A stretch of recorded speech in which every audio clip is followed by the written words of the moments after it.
Shabbat Shalom. Believing. 4,000 years ago, believing in one God was a radical idea.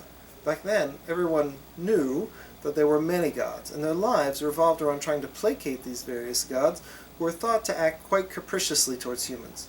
Today, the majority of people in the world believe in one God. But why is believing in God an essential part of living an ethical life? In this week's Parsha we read one of many commandments not to worship other gods, which is later followed by an explanation, Ki el kana Adonai Elohecha bekirbecha, for the Lord your God is a jealous God in your midst.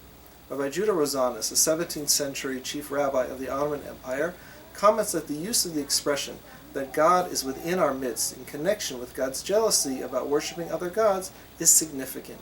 He explains that normally we believe that God only judges us by our actions, not by our thoughts, feelings, or motivations.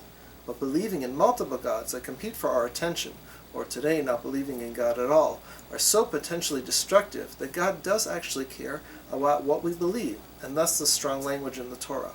When we believe in God today, it is the fundamental underlying principle which guides us towards ethical living. We fundamentally seek to serve God and to do what is right and good. Without believing in God, we either create new modern idols like wealth or fame, or we worship ourselves and we only do what makes us feel good. Quote God in our midst, because God cares what we think and believe and knows that believing in God will lead us towards a life of holiness. It's not foolproof, we still have to choose to do right, but without believing in God, we're more likely to make the wrong choices.